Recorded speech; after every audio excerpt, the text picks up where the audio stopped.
Assalamualaikum warahmatullahi wabarakatuh. Selamat pagi anak-anak. Hari ini bagaimana kabarnya kalian semua? Baik ya, alhamdulillah. Hari ini kita akan mempelajari materi sistem pernafasan pada manusia. Silakan disimak penjelasan Bu Nurul ya. Nah, ini adalah gambar apa? Yaitu gambar orang merokok. Orang merokok itu disebut dengan istilah perokok aktif ya. Nah, coba perhatikan gambar ini. Ada dua gambar paru-paru. Apa bedanya? Yaitu yang pertama perokok paru-paru sehat. Nah, paru-paru sehat itu paru-paru seperti ini, warnanya pink ya, atau segar, tampak pink segar. Kemudian kalau paru-paru perokok itu paru-parunya tampak kehitaman. Pengertian pernafasan. Pernafasan yaitu proses keluar masuknya udara dari atau ke paru-paru.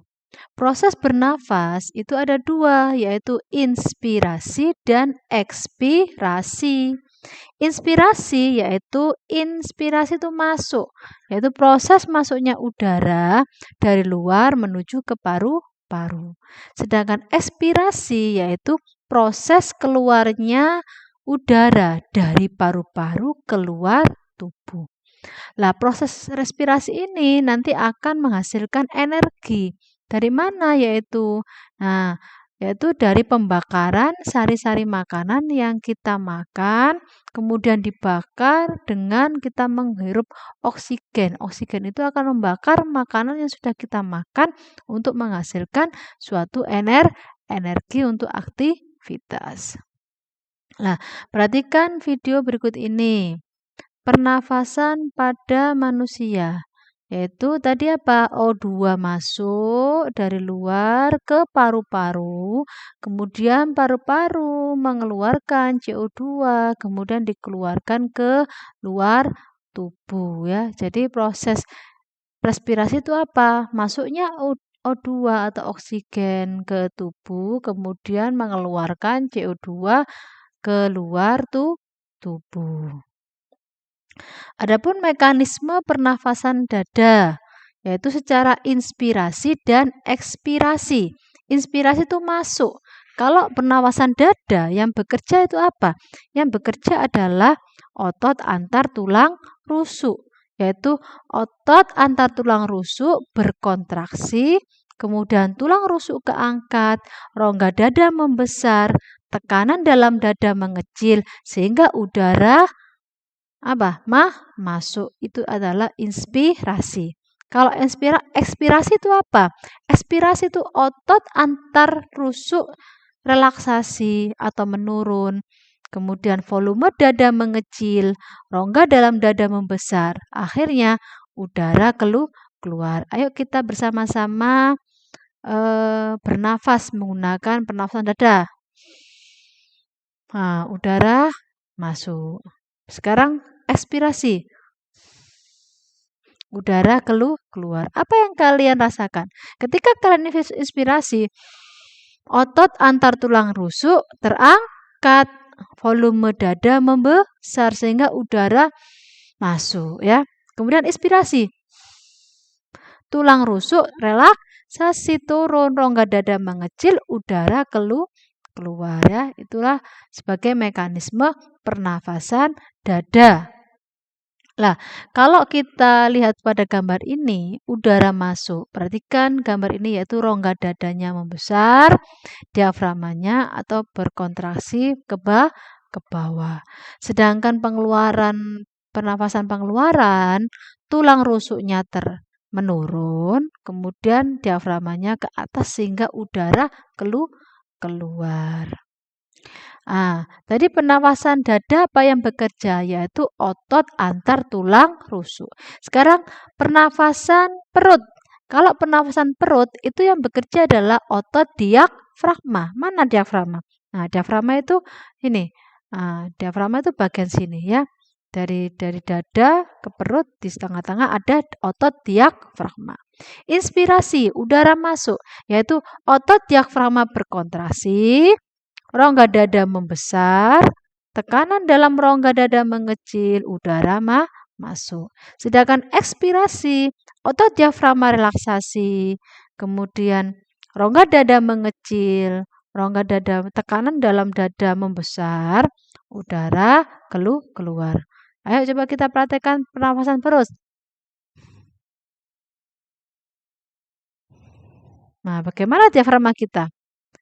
Terasa ya, berkontraksi dan relaksasi. Itulah inspirasi dan ekspirasi pernafasan perut. Nah, sekarang alat-alat pernafasan, yaitu alat pernafasan itu apa saja? Yaitu pertama hidung, tenggorokan, kemudian paru-paru. Di dalam hidung terdapat rambut-rambut hidung, tempat keluar masuknya oksigen dan penyaringan debu. Tenggorokan, masuknya oksigen melalui tenggorokan. Lah, tenggorokan di sini ada faring, laring, trakea.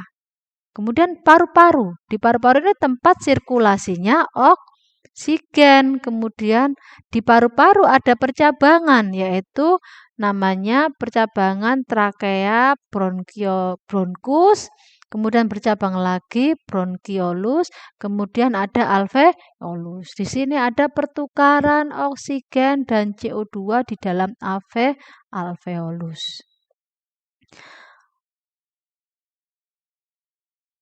Nah, kemudian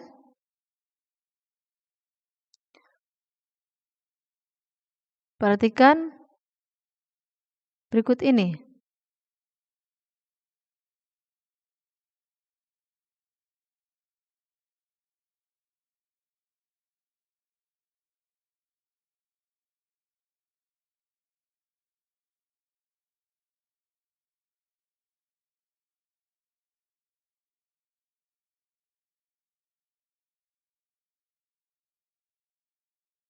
Nah, alat-alat pernafasan, yaitu tadi sudah dijelaskan ya, yang lebih rincinya yaitu pertama hidung.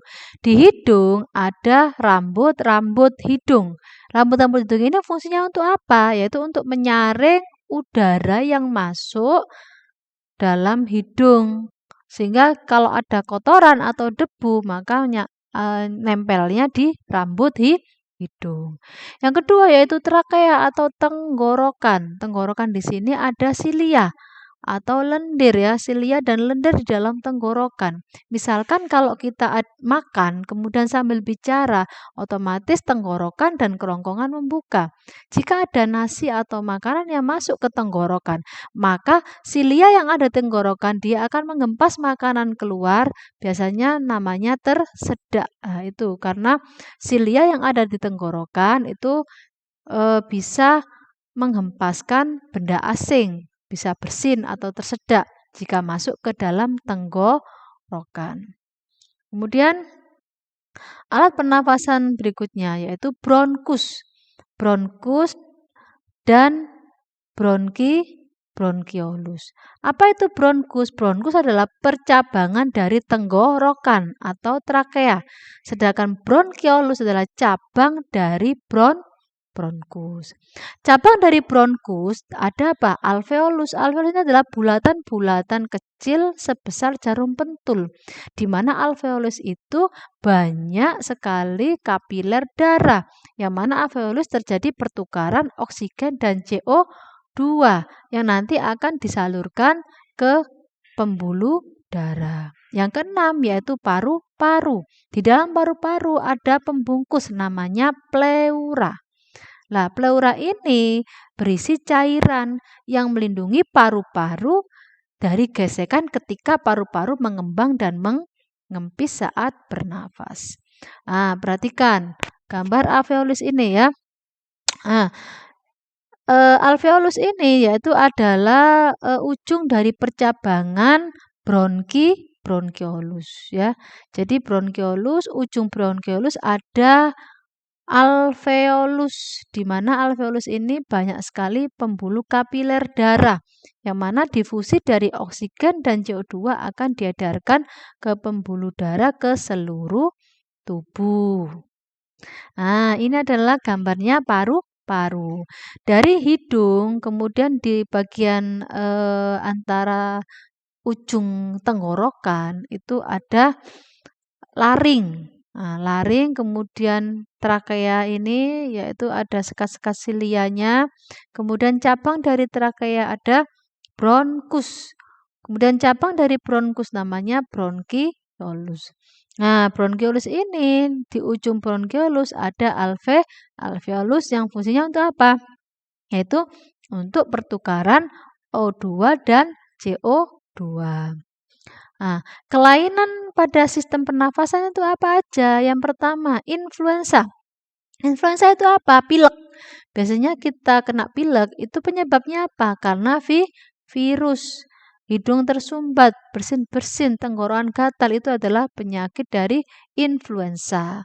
Kemudian yang kedua, asma. Asma itu apa? Penyumbatan saluran pernafasan disebabkan oleh alergi.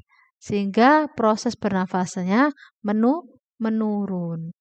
Berikutnya yaitu tuberkulosis atau disebut dengan TBC. TBC ini penyakit paru-paru yang dikarenakan bakteri Mycobacterium tuberculosis sehingga difusi oksigen di dalam paru-paru terhambat karena adanya bakteri TBC atau Mycobacterium tuberculosis. Nah, kemudian ada penyakit yang namanya sinusitis. Apa itu sinusitis? Sinusitis peradangan pada sinus ya, bagian sini ada 4. Nah, ini karena apa? Pilek atau influenza yang berkepanjangan, akhirnya pilek itu ngumpul di bagian sinus ini. Lama-lama dia akan menjadi nanah dan menghambat pernafasan. Kemudian rinitis. Rinitis itu apa? Yaitu gangguan radang pada hidung akibat dari infeksi virus. Yang keenam, wajah adenoid. Wajah adenoid itu apa? Yaitu pembengkakan pada kelenjar limfe di sekitar tekak dan hidung. Sehingga karena membengkak otomatis menghambat dalam bernafas. Jika terkena penyakit wajah adenoid ini biasanya bernafasnya menggunakan mulut karena kesusahan untuk bernafas lewat hidung. Kemudian yang selanjutnya itu pleuritis. Pleuritis namanya tis, ingat-ingat ya, tis itu adalah radang. Kalau pleuritis maka radang pada selaput paru-paru. Kalau faringitis itu berarti radang pada faring disebabkan oleh infeksi bakteri. Laringitis berarti radang pada laring ya. Bronkitis berarti radang pada bronkus. Itu semuanya radang biasanya disebabkan oleh virus atau bakteri. Yang selanjutnya itu asifikasi. Apa itu? Gangguan pernafasan, yaitu gangguan pada pengangkutan oksigen dan CO2 di dalam alveolus atau di dalam paru-paru. Biasanya di sini tuh keracunan dari gas-gas CO yang ada di luar, misalkan macet sehingga pernafasan terganggu atau tersumbat karena asfiksi tadi ya, penyempitan atau pengangkutan gangguan oksigen dalam paru-paru. Asidosis, apa itu? Yaitu kenaikan kadar asam karbonat yang ada di dalam darah sehingga juga bisa mengganggu atau menghambat pernafasan sehingga terganggu. Emfisema. Emfisema itu apa? Itu pembengkakan pada pembuluh darah. Jadi pembuluh darahnya itu kemasukan udara sehingga mengalami pembengkakan. Kemudian pneumonia. Pneumonia itu adalah infeksi yang ada di paru-paru karena terinfeksi oleh virus dan bakteri. Paru-parunya terinfeksi virus atau bakteri namanya pneumonia. Nah, Kemudian penyakit berikutnya itu adalah gambar apa ini? Gambar paru-paru yang terkena penyakit kanker. Disebabkan oleh apa? Yaitu oleh apa? Kebanyakan merokok. Karena orang yang perokok aktif itu akan menghirup racun atau kandungan-kandungan yang ada di rokok sehingga terkumpul di dalam paru-paru. Paru-parunya tadi tampak hitam ya. Tampak ada banyak sekali zat-zat yang nanti akan memicu terjadinya kanker. Nah, kalau paru-paru sudah terkena kanker, maka dia akan berpengaruh terhadap pertukaran gas ke seluruh tubuh. Nah, sekarang setelah memperhatikan keterangan dari Bu Nurul, sekarang silakan dikerjakan latihan soal. Yaitu soal yang pertama, sebutkan alat-alat pernafasan manusia. Yang kedua, tuliskan bagaimana proses pernafasan dada. Yang ketiga, sebutkan 5 contoh penyakit pada pernafasan manusia. Yang keempat, jelaskan akibat dari seorang perokok aktif. Mudah kan? Nah, silakan dikerjakan di buku tulisnya masing-masing, buku tugas. Kemudian nanti dikumpulkan ya. Demikian dari Bu Nurul. Sekian, terima kasih untuk perhatiannya. Wassalamualaikum warahmatullahi wabarakatuh.